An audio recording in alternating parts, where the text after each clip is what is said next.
जी, तो आपने सुना ख़ावर फ़रीद मानेका साहब जो कि साबिक़ा शौहर हैं बुशरा बीबी के, वो क्या कह रहे हैं, क्या क्या इंकशाफ़ात कर रहे हैं। तो वक्त ज़ाया किए बगैर गुफ्तगू का आगाज़ करते हैं। सलीम बुखारी साहब, सर एक तरफ 71 साल के चलते हुए मुल्क के साथ जो हाल किया वो तो अलहदा है, लेकिन 28 साल की जो शादी है वो भी तबाह बर्बाद कर दी चेयरमैन PTI साहब ने। और जैसे इंकशाफ़ात कर रहे हैं ख़ावर फ़रीद मानेका, आपका टेक जानना चाहूँगा मैं इस पर। पहली बात तो ये है कि उनकी इस तरह की कार्रवाई ये पहली नहीं है। अगर आप उनकी हिस्ट्री उठा के देखें, जो वो खुद भी बड़े फ़ख्र से कहते हैं कि हाँ मैं प्ले बॉय रहा हूँ, एक ऐसे आदमी से आप अखलाकियात की तवक्को कर बैठे या उसके सुपुर्द मुल्क कर दें, ये मेरा कसूर नहीं है। ये जिन्होंने ये किया है वो मेरे ख्याल से जवाबदेह तो होंगे यकीनी तौर पर। लेकिन ये महात्मा खान के बारे में कोई नई वारदात नहीं है। हाँ, ये अखलाक से गिरी हुई ज़रूर है। और मुझे जो उनके शौहर हैं जिनका इंटरव्यू चल रहा है मानिका साहब, उन पर भी बहुत हैरत है कि वो रात को कह रहे हैं कि लंबी लंबी उनसे बात होती थी। तो भाई आप उस वक्त क्या कर रहे होते थे? आपने तो तलाक के फ़ौरन बाद कहा था कि मैं अपनी बीवी की पाकबाजी की कसम दे सकता हूँ। आपका वो बयान ठीक था या ये बयान ठीक है? बहरहाल हैविंग सेड, आपने चूँकि जुर्रत की है, आप TV स्क्रीन पर आए हैं और आपने जिस नौयत के इल्ज़ाम लगाए हैं वो तो मुझे बहुत उसके ऊपर हैरत है कि आपने कहा मैंने अपने नौकर से उनको घर से निकलवा भी दिया था एक दफ़ा। वो बड़े बेआबरू होकर तेरे कूचे से हम निकले वाली बात है। किस ढिठाई से वो आए होंगे, किस शर्मिंदगी से वो वहाँ से गए होंगे। दूसरी बात यह है कि में खान साहब का भी और उनकी जो उस वक्त की फर्स्ट लेडी थी, उनका ख्याल ये था कि वो तो बस कभी कभी मिलने के लिए आती थी। अब इस गुफ्तगू से पता चलता है कि वो तो पुरानी सहूलतकार थी।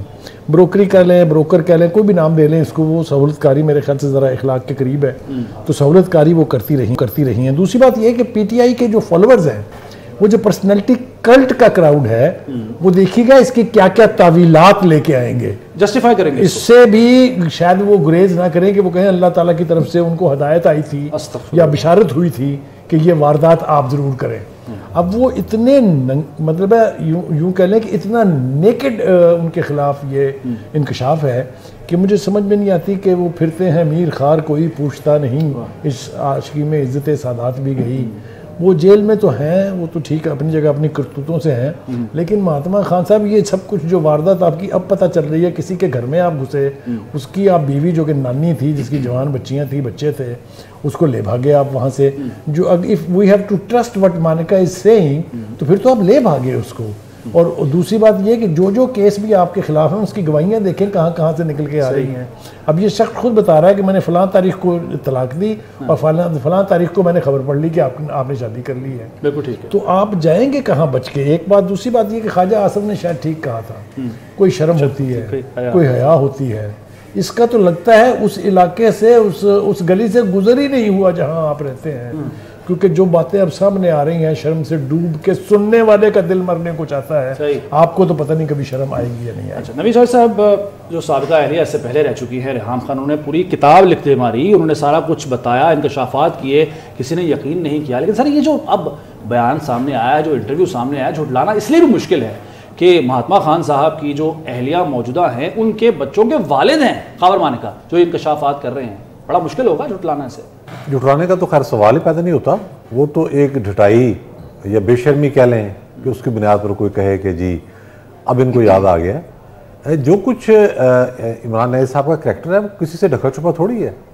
सरफराज नवाज जो हैं, फास्ट बॉलर जो रहे हैं हमारे बड़े मशहूर, बड़े मुँह फट हैं, वो खरी बात करने वाले, लाहौर के रहने वाले हैं, तो वो तो एक एक चीज़ इनके बारे में बता चुके हैं। उसके बाद रेहाम की जब किताब आई है तो रिकॉर्ड पर है, मैंने उस वक्त भी कहा था कि इसमें एक एक लफ्ज़ दुरुस्त है। बहुत सारी चीज़ें उन्होंने भी रोकी होंगी, छिपाई होंगी, ज़ाहिर है एक मकसद था किताब का। लेकिन चूंकि उस वक्त एस्टेब्लिशमेंट ये चाह रही थी कि इसको सादक और अमीन करार दे दिया है साकिब निसार ने, जो खुद एक धब्बा है अदलिया पर, निज़ाम इंसाफ पर, कर्स है बल्कि बला और लानत, तो वो उससे एस्टेब्लिशमेंट ने दिलवा दिया सादक और अमीन का खिताब, तो उसको लेके आगे चलते गए और हर चीज़ को इन्होंने कहा कि इसकी परवाही नहीं करनी। तो करैक्टर तो मसूफ का जो है वो किसी से ढका छुपा नहीं है। अभी तो बहुत सारे मामलात ऐसे हैं जो सामने आने हैं और आएंगे और मज़ीद इस पर बात होगी। सही। लेकिन अगर आप ये कहें कि डैमेज, तो डैमेज इससे होता है। देखें वो एक फ़िज़ा थी कि जब किताब आई तो उससे पहले जो 5th जनरेशन मीडिया वार जो हमारे इदारों ने क्रिएट की थी, अरबों खरबों कौम को ज़ाया करके जब उनके गले पड़ी हुई है, उनको लगा दिया कि आपको निगेट करने के अमल पे शुरू हो जाए। अब वो मामला नहीं, वो लोग मौजूद हैं वो जरासीम मौजूद है, बल्कि मैं तुमको गटर के कीड़े कहता हूँ, वो भी मौजूद है और इदारों के अंदर तुमको सपोर्ट भी है, यानी उन बॉट्स जो बॉट्स इनको कहा जाता है, लेकिन अब उस तरीके से वो आगे नहीं आएंगे और ये ज़ाहिर बात तो आगे चलेगी, डिस्कस होगी, ये सारा मामला सामने आ गया।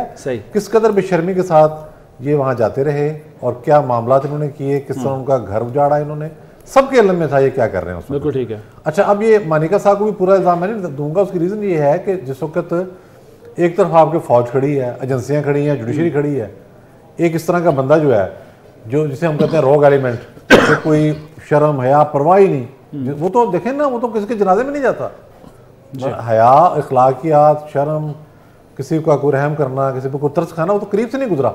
अब रेहान वाला मामला देखें ना, वो घर से बाहर गई हैं तो ईमेल पे तलाक भेज रहे हैं, जरा अंदाजा लगाएं कि किस तरह की मेंटालिटी है। सही है। जिस तरह से इनके चंदा खाने के केसेस हैं, तो इखलाक तो है ही नहीं। सर किस किस बात पर रोए, वो क्या क्या इतने मामलात हैं। रिजवान रज़ी साहब, वो जो खुद साख्ता सदाकत, अमानत, शराफत, उस सब उसकी तो धज्जियां उड़ गई ना जी आज। देखिए वो तो धज्जियां खैर बहुत देर से उड़ चुकी हैं, लेकिन अगर माने कि वो धज्जियां उड़ चुकी हैं तो आप और मैं उसका क्या कर सकते हैं। लेकिन आप बात ज़हन में रखिएगा कि इमरान खान साहब की जो कल्ट फॉलोइंग है, उस कल्ट फॉलोइंग के बायस इमरान अहमद खान नियाजी साहब इस मुकदमे से या इस क़ज़िये से कम से कम 2 दफा निकल चुके हैं अदालतों से बरी होके।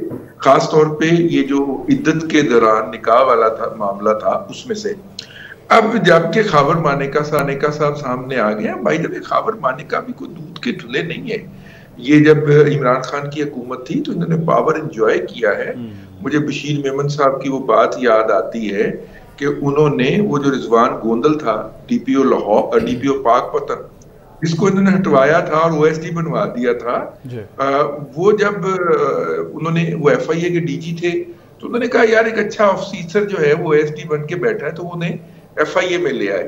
तो ये खावर साहब उनके पास बकायदा शिकायत करने पहुंचे कि हमारी हुकूमत में आप हमारे दुश्मनों को जो असाइनमेंट दे रहे हैं। बहरहाल मुझे जिस बात से खौफ आ रहा है कि ये जो बद अखलाकी हुई है दुनिया के किसी मजहब के अंदर, किसी मुआशरे के अंदर इसकी इजाजत नहीं और ये अलाउड नहीं। मुझे खतरा ये है कि इनका जो कल्ट फॉलोइंग है, वो कल्ट फॉलोइंग जो है ना सिर्फ के इसको फॉलो करेगा, इस तरह करने की कोशिश करेगा और मुआशरे के अंदर एक नए इंतशार और डिस्टॉर्शन का बायस बनेगा। हमारे मुआशरे के अंदर वो पहले भी बहुत ज्यादा फसाद पैदा कर रहे हैं। आप सोशल मीडिया के ऊपर कोई गुफ्तगू कीजिए और वो नीचे आपको अपनी अखलाकियात दिखाने के लिए हाजिर हो जाते हैं। लेकिन यहाँ पे ये जो है ये उससे कुछ 2-4 कदम आगे की बात है। ये सोसाइटी का मॉरल फाइबर डिस्टर्ब करने वाली बात है, जहां पे घर जी रिजवान साहब, अच्छा कोई तकनीकी शायद कोई मामला हो गया। सलीम बुखारी साहब, जैसे कि कह रहे हैं खुद रिजवान रज़ी साहब भी और हम भी इस बात पर मुत्तफिक हैं कि जो सोशल मीडिया पर बैठे हुए जो हर चीज़ को जस्टिफाई करते हैं, जिस तरफ आपने भी इशारा किया, वो तो ज़ाहिर नहीं मानेंगे, चले उनको साइड पर रख देते हैं। लेकिन वो केस जिससे पहले 2 मरतबा बच चुके हैं पीटीआई चेयरमैन, अब तो ज़ाहिर है उसमें जान पड़ जाएगी इस बयान के बाद, इस इंटरव्यू के बाद, इन इंकशाफात के बाद कि वो 1.5 महीना हुआ था, उसके बाद उन्होंने निकाह कर लिया था। सलीम बुखारी साहब जी, गुजारिश ये है कि उनके एक तो जो शख्स अपने आप को बड़ा लीडर इसलिए कहे कि वो यू टर्न लेने का मास्टर है, उसकी ज़हनी कैफियत का भी अंदाज़ा लगा लीजिए, उसकी मोरालिटी का भी अंदाज़ा लगा लीजिए। एक तो वो हर बात कह के मुकर जाने के आदी हैं, लिहाजा किसी बात पे वो स्टैंड ही नहीं करते हैं। दूसरी बात यह है कि उनके नज़दीक ये सारी जो इखलाकियात जिसको लेके हम इस वक्त बैठ के मातम कर रहे हैं, उनके नज़दीक तो दिस इज़ रूटीन। वो पता नहीं किस कमाश के वो शख्स हैं। और दूसरी बात यह कि जो किसी के घर में घुस के वारदात करने वाली जो खौफनाक वारदात है, इसको तो अब नौबत ये आ जाएगी, मैं बहुत मोहतात तरीके से गुफ्तगू करना चाहता हूँ इस वक्त, कि अगर उनको फिर मौका मिला वो बाहर आए जेल से, मुकदमा से जान छूट जाए, तो उनकी पार्टी के लीडर जो हैं वो जिस भी घर में जाएंगे वो सबसे पहले अपनी बीवियाँ छुपाएंगे, इसलिए कि जो रवायत उन्होंने डाल दी है वो अब ये समझते होंगे कि शायद उनका हक है कि वो जहाँ भी जाएँ एक बीवी साथ ले आएँ। ये जो तरीक़ाकार है इसकी जितनी मजम्मत की जाए वो कम है, और मेरे ख्याल से खुल के बात करनी चाहिए कि ये बेहयाई है, ये बेशर्मी है, ये किसी के घर पे डाका जनी है। मैं तो हैरान हूँ कितना बड़ा दिल गुर्दा है जनाब मानिका साहब का जो ये सब कुछ बयान फरमा रहे हैं। तो कोई शर्म होती है।